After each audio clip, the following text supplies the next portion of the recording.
ఈ వీడియోలో ఘాతాంకాల నియమాల మీద చాలా ఉదాహరణలను చూద్దాము. దానికంటే ముందు అసలు ఘాతాంకాలంటే ఏమిటి అన్నదాన్ని ఒకసారి పునశ్చరణ చేసుకుందాము. ఉదాహరణకి 2 పవర్ 3ని చూడండి. 2 పవర్ 3ని చూసి 2 × 3 = 6 అనుకుంటే అది తప్పే అవుతుంది. ఇది 3 సార్లు 2ని 2తో గుణించాలని తెలుపుతుంది. చూడండి, 2 × 2 × 2, ఇది 2 × 2 4, 4 × 2 8 వస్తుంది. ఇప్పుడు 3/2 ఎంత అని అడిగితే 3ని ఘాతాంకము 2 కావున 2 సార్లు గుణించాలి. అంటే 3 × 3, ఇది 9కి సమానం. ఇప్పుడు ఇంకొక ఉదాహరణను చూద్దాము. 5/7, దీని విలువ ఎంత అంటే 5ని 7 సార్లు 5తో గుణించాలి. అంటే 5 × 5 × 5 × 5 × 5 × 5 × 5, అంటే 1 2 3 ఇలా 7 5లు ఉన్నాయి. గుణించడానికి ఇది చాలా పెద్ద సంఖ్య వస్తుంది కావున క్యాలిక్యులేటర్లో కొట్టి చూడవచ్చు. కానీ ఇక్కడ మీరు గమనించవలసిన విషయం ఏంటంటే ఘాతాంకాలు ఉంటే అది పెరుగుతున్న కొద్దీ సంఖ్య విలువ ఎంతో వేగంగా పెరుగుతుందని. అంటే 7 బదులు 17 ఉందనుకోండి, అప్పుడు ఏమవుతుంది? ఈ సంఖ్య విలువ చాలా రెట్లు పెరుగుతుంది. ఇప్పుడు మనము ఘాతాంకాలను బీజీయ సమాసాలలో ఎలా ఉపయోగిస్తామో చూద్దాము. ఉదాహరణకు 3x × 3x × 3x ఎంత వస్తుంది? మనము గుణకంలో ఒక విషయాన్ని గుర్తుంచుకోవాలి. అదేంటంటే ఏ వరుసలో గుణిస్తాము అన్నది ముఖ్యం కాదు. కావున దీనిని 3 × 3 × 3 × x × x × xగా వ్రాస్తాను. ఈ 3 3లను 3/3గా వ్రాయచ్చు. అలాగే ఈ 3 xలని x/3గా వ్రాయచ్చు. మనకి 3/3 విలువ 27 అని తెలుసు కనుక 27x/3గా వ్రాస్తాను. దీన్ని 3xని 3xతో 3 సార్లు గుణిస్తున్నాము కావున 3x/3గా వ్రాయచ్చు కదా. అంటే 3x/3 3/3 × x/3కి సమానము. అలాగే 3/3 27కి సమానం కావున 3x/3 27x/3కి సమానము. ఇంకొక ఉదాహరణను చూద్దాం. ఉదాహరణకు 6/3 × 6/6 యొక్క విలువ ఎంత అని నేను అడిగితే దాని విలువను 6 పవర్గా వ్రాయాలనుకుంటున్నాను. ఎలా చెయ్యాలి? 6/3ని ఎలా వ్రాయచ్చు? 3 6లను గుణించితే వస్తుంది. కావున 6 × 6 × 6 అని వ్రాస్తాను. ఇది ఇంటూ 6/6 అంటే 6 6లు గుణించాలి. కావున 6 × 6 × 6 × 6 × 6 × 6 6 6లను వ్రాసాను. అంటే 6 ఎన్నిసార్లు ఇక్కడ వ్రాసి ఉంది? ఇవి 3 6లు, ఇవి 6 6లు, కలిపి 3 + 6 = 9. అంటే 9 6లు ఉన్నాయి. కావున 6/3 + 6 అంటే 6/9 అని వ్రాయచ్చు. ఇది ఇంకొక ఘాతాంక నియమము. ఘాతాంకాలను తీసుకుంటే బేస్ సంఖ్య ఒకటే ఉంటే అంటే ఇక్కడ 6 లాగా, అప్పుడు బేస్ సంఖ్యలు ఒకటే ఉండి గుణిస్తూ ఉంటే వాటి ఘాతాంకాలను కూడాలి. ఇంకొక ఉదాహరణను చూద్దాము. 2/2 × 2/4 × 2/6. ఇక్కడ అన్ని పదాలలోనూ బేస్ సంఖ్య 2నే కనుక ఘాతాంకాలను కూడాలి. అంటే మనకి 2 పవర్ 2 + 4 + 6 12 కనుక 2/12 అని వ్రాయచ్చు. ఇంకొక ఉదాహరణను చూద్దాము. x² × x/4 ఇది ఎంత వస్తుంది? x/2 + 4 అంటే 6 వస్తుంది. దీన్ని ఇలా వ్రాసి చూద్దాము. x²ని x × xగా, అలాగే x/4ని x × x × x × x అంటే 4 xలు గుణించితే మొత్తం ఎన్ని ఎక్స్లు ఉన్నాయి?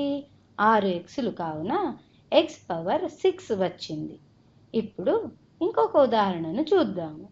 ఏ క్యూబ్ హోల్ పవర్ 4ని తీసుకున్నాను. అంటే ఇక్కడ ఏ యొక్క ఘాతాంకము 3. ఈ మొత్తాన్ని పవర్ 4కి పెంచాను. ఇలా ఉంటే ఘాతాంకాలను గుణించాలి. అంటే ఇక్కడ 3ని 4తో గుణించాలి. మనకి 12 వస్తుంది. దీనిని ఇంకొక విధంగా చేద్దాము. ఏ క్యూబ్ని పవర్ 4కి పెంచితే దాని అర్థం ఏమిటి? ఏ క్యూబ్ని 4 సార్లు గుణించాలని. చూడండి, ఏ క్యూబ్ ఇంటూ ఏ క్యూబ్ ఇంటూ ఏ క్యూబ్ ఇంటూ ఏ క్యూబ్ అని వ్రాస్తాను. ఇలా వ్రాస్తే బేసులు సమానం కనుక ఘాతాంకాలను కూడాలి. అంటే ఏ పవర్ 3 ప్లస్ 3 ప్లస్ 3 ప్లస్ 3 వస్తుంది. 4 సార్లు 3ని కూడటం అంటే 4 ఇంటూ 3 అని వ్రాయొచ్చు కదా. కావున దీనిని ఏ పవర్ 3 ఇంటూ 4 అని రాస్తాను. ఇది ఏ పవర్ 12కి సమానం. కావున ఇప్పటి వరకు నేర్చుకున్న ఘాతాంక నియమాలు మళ్ళీ ఒకసారి చూద్దాము.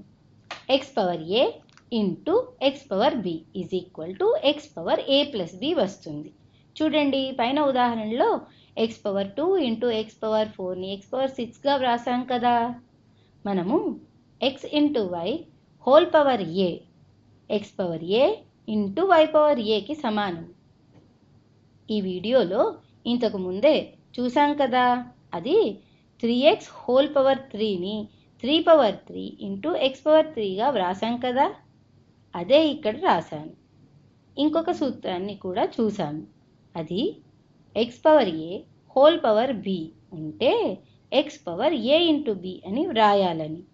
ఇది మనము ఇప్పుడే ఆఖరణ చూసిందే.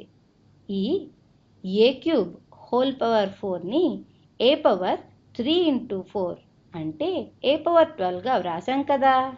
ఇవన్నీ వాడి ఇంకొన్ని లెక్కలను చేద్దాము. చూడండి, 2xy square into minus X square Y whole power 2 into 3x square Y square. దీనిని సూక్ష్మీకరిద్దాము. ఈ మైనస్ని -1గా అనుకోవచ్చును. ఈ మధ్య పదాన్ని తీసుకుందాము.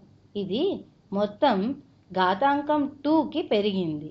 కావున దీన్ని ఇలా వ్రాయచ్చు. -1 square into X square whole square into Y square. దీనిని -1 స్క్వేర్ 1 కావున ఎక్స్ పవర్ 4 వై స్క్వేర్ అని వ్రాయచ్చు. ఇప్పుడు మిగిలిన పదాలను కలిపి వ్రాస్తాను. 2xy square into X power 4 Y square into 3x square Y square వచ్చింది. కావున ఇప్పుడు తేలిగ్గా గుణించవచ్చు.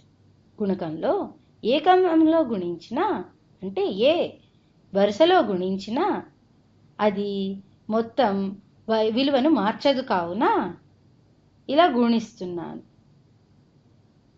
2 into 3 into X into X power 4 into X square into Y square into Y square into Y square వచ్చింది. 2 ఇంటూ 3 6. అలాగే X అంటే X power 1 అని మనకి తెలుసు కదా. బేసులు సమానమైతే ఘాతాంకాలను కూడవచ్చు కనుక ఎక్స్ పవర్ 1 ప్లస్ 4 ప్లస్ 2 అని వ్రాస్తాను. అలాగే వైని కూడా వై పవర్ 2 ప్లస్ 2 ప్లస్ 2 అని రాస్తాను. కావున 6 into X power 1 plus 4 plus 2 7 into why power 2 plus 2 plus 2 6 వచ్చింది. మీకు ఏదైనా సంఖ్యకి ఘాతాంకం 0 తీసుకుంటే దాని విలువ ఎంత వస్తుంది?